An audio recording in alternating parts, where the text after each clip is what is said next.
Assalamualaikum warahmatullahi wabarakatuh. Waalaikumsalam warahmatullahi wabarakatuh. Sebelumnya perkenalkan, nama saya Anissa Rahma Aziza. Saya mahasiswa dari Stikes Karya Putra Bangsa Tulungagung, ingin melengkapi tugas PPKN, yaitu wawancara tentang pelanggaran hak asasi manusia memaksakan kehendak orang lain. Silakan Anda memperkenalkan diri Anda. Baik, sebelumnya perkenalkan, nama saya Rika Anggreni. Saya adalah mahasiswa salah satu dari YIN Tulungagung dan saya masih semester 1 ini. Saya tinggal di Kalidawer di Talun dan yang saya ambil adalah jurusan akuntansi. Sebagai pelajar, Anda pernah atau tidak mengalami pelanggaran HAM memaksakan kehendak orang lain? Iya, pernah. Selama saya masuk di YIN Tulungagung ini, namanya juga sistem perkuliahan itu temannya banyak ya. Kadang kita kenalnya juga belum dalam. Maksudnya kita kan belum saling mengenal karakter satu sama lain. Mungkin dengan sistem online kita jarang lah ketemu atau komunikasi langsung. Nah, di situ saya pernah mengalami kasus seperti itu, yaitu memaksakan kehendak orang lain. Waktu itu saya ada tugas kelompok. Tugas kelompok itu terdiri dari 5 orang. Saya namanya juga orang, kan gimana ya, aktivitasnya itu sendirian tuh beda-beda ya. Mungkin ada yang aktivitasnya A, yang lain aktivitasnya B, mungkin seperti itu. Nah, kebetulan waktu itu saya tuh tidak bisa, benar-benar tidak bisa, karena ada kegiatan lain, yaitu kepentingan keluarga. Terus saya bilang, gimana kalau lain waktu saja, malam kayak atau besoknya, kalau jam segitu emang saya tuh nggak bisa gitu loh, karena sangat penting. Emang sudah apa ya, sudah dijadwal gitu loh. Sebelumnya kan saya juga tidak tahu. Kemudian saya usul, saya tidak bisa karena saya mempunyai kegiatan ini sebelumnya, sudah terjadwalkan gitu loh, sebelum ada acara itu kelompok. Kemudian teman yang lain-lain bilangnya, ya gimana ya, ganti hari lain saja nggak apa-apa, atau mungkin bisa diganti malam atau besoknya. Tetapi ada satu mahasiswa yang kayak gimana ya, dia tuh agak egois sih menurut saya. Dia mementingkan dirinya sendiri. Dia orangnya tuh kalau kelompok jarang berkomunikasi, jarang berdiskusi bareng. Tapi kalau ada temannya yang tidak bisa ikut hadir serta, dia tuh gak bisa menerima gitu loh. Menurut saya itu masuk dalam kasus pelanggaran hak asasi manusia, karena kan itu semua orang punya hak masing-masing kan untuk urusannya pribadi. Nah, itu kan sudah menyangkut urusan pribadi orang lain. Seharusnya ya menghargai, kalau namanya kelompok kerjasama, ya bagaimana baiknya kita bisa bekerja sama di waktu lain. Toh waktu itu tugasnya itu masih kurang 5 harian lah, maksudnya kan nggak mepet sekali gitu loh ya gitu. Dan bagaimana cara Anda menyikapi hal seperti itu? Saya sebagai orang yang digituin, saya ya gimana lagi, ya udah biarin aja itu. Yang penting di mata teman-teman saya yang lain, saya nggak sejelek yang dipikirkan dia. Kan dia sebelumnya berpikiran seperti ini, ya kali masa gitu aja repot pilih mentingin urusan pribadi daripada kelompok gini-gini. Namanya kuliah juga penting, iya saya tahu kuliah juga penting, tetapi kan kita sebagai mahasiswa, kalau perannya di rumah kita sebagai anak kan, kita juga harus bisa menempatkan posisi kita dimana kita sebagai mahasiswa dan kita sebagai anak di rumah. Dan saat itu dia mulai bisa dikatakan menyindir melalui story. Dia bilang kayak yang repot kamu aja gitu kan. Saya tuh kerasa gitu loh, saya tuh oh itu yang dimaksud saya. Kan sebelumnya emang udah ada konflik kayak gitu. Terus udahlah, saya diam, dan teman-teman saya pun dia itu tahu kalau yang disindir di story WhatsApp itu adalah saya, dan semua teman-teman bilang ke saya, itu yang dimaksud itu kamu ya.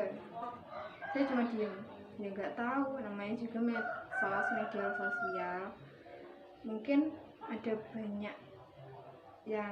satu yang dimaksud, tapi kan kadang ada banyak yang nggak disindir tapi kerasa sendiri gitu. Dan itu emang benar-benar tertuju pada saya. Teman-teman saya pun juga merasakan hal itu. Saya cuma diam dan saya bersikap profesional dalam melakukan tugas selanjutnya. Dan seketika saya ada kelompok lain. Nah, di saat itu saya bersikap profesional. Semenjak hal itu terjadi, komunikasi saya dengan dia itu agak renggang. Kemudian waktu ada kelompok, ada tugas lagi, saya bersikap profesional, tetapi dia yang nggak bisa profesional. Saya sudah bersikap bagaimana semestinya teman-teman yang lain, tapi emang dianya yang nggak bisa gitu. Ya udahlah, emang punya teman kayak gitu ya mau gimana gitu kan, emang udah karakternya dia juga. Jadi ya udahlah, biarin aja, teman juga banyak gitu loh. Itu kalau menurut saya. Mengapa banyak terjadi pelanggaran hak asasi manusia? Mungkin hal itu terjadi karena kurang tahunya terhadap pengetahuan tentang hak asasi manusia. Mungkin gini ya, orang itu kan pengetahuannya berbeda. Mungkin dia nggak tahu kalau ini tuh melanggar hak asasi manusia, kalau gini tuh gini. Mungkin dia kurang tahu gitu kalau menurut saya. Apa pelanggaran HAM juga mengandung dampak positif bagi orang lain? Menurut saya itu malah sangat merugikan gitu, karena semua orang kan mempunyai hak asasi manusia. Otomatis semua orang itu berhak berpendapat, berhak melakukan apa saja, asalkan itu kalau dalam kelompok ya disetujui oleh anggota bersama. Tetapi kalau emang salah satu nggak bisa menerima, ya mungkin jadinya nggak bakal bisa bersatu gitu. Apakah kita dapat belajar dari pelanggaran yang telah dilakukan? Bisa, dari situ mungkin kayak saya sendiri ya, mungkin dari situ dia sebagai orang yang sudah melanggar hak asasi manusia, memaksakan kehendak saya, mungkin dia mempunyai dampaknya itu teman-teman itu jadi tahu gitu, oh ternyata itu dia kayak gitu orangnya. Jadi gimana ya, kalau orang seperti itu mungkin teman-teman yang lain tuh jadi kalau tahu sifatnya gitu kan jadi kayak gimana gitu kan, kayak oh orangnya gitu, nggak usah dideketin, atau jangan deket-deket sama dia orangnya memaksakan kehendak banget gitu loh. Mungkin dia akan berkurang temannya atau gimana. Apakah orang yang melanggar HAM dapat disalahkan? Tergantung sih. Kalau saya tergantung orangnya. Kalau orang itu benar-benar tidak tahu apa yang kesalahannya, mungkin tidak bisa disalahkan begitu saja, karena atas dasarnya itu emang orang itu nggak tahu gitu loh, nggak tahu kalau dia itu melanggar HAM. Tetapi kalau orang yang emang tahu tentang HAM, tahu kalau aku itu salah kalau gini, tapi dia tetap ngelakuin, itu patut disalahkan. Kalau menurut saya sih gitu. Apakah Anda dapat memaafkan orang yang telah melanggar HAM? Kalau saya pribadi sih bisa, karena emang pada dasarnya kalau manusia itu kan nggak bisa benar semua. Manusia juga ada salahnya, ada kurangnya. Manusia itu tempatnya salah gitu. Jadi ya kalau nggak dimaafin kan kita sendiri yang rugi. Tuhan aja bisa maafin orang yang salah, orang yang berbuat dosa, kenapa kita tidak gitu loh. Tapi juga tergantung orangnya sendiri. Ada teman saya juga yang mengalami hal seperti saya. Dia itu gimana ya, nggak terima gitu loh.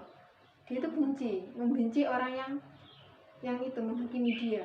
Jadi seringkali dia itu cerita ke saya, aku nggak suka ya sama dia, sedikit-sedikit dia gini.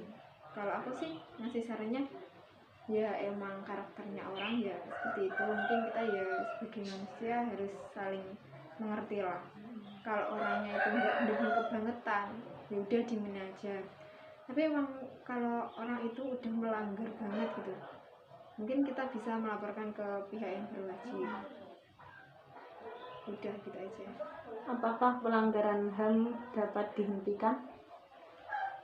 Menurut saya bisa. Pelanggaran HAM bisa dapat dihentikan dengan cara melakukan adanya peraturan tertulis.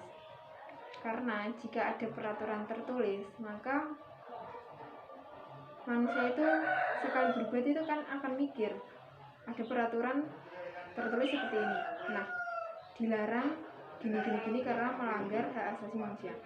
Jadi kan kita tahu gitu, nanti kalau aku gini berarti itu aku melanggar hak asasi manusia.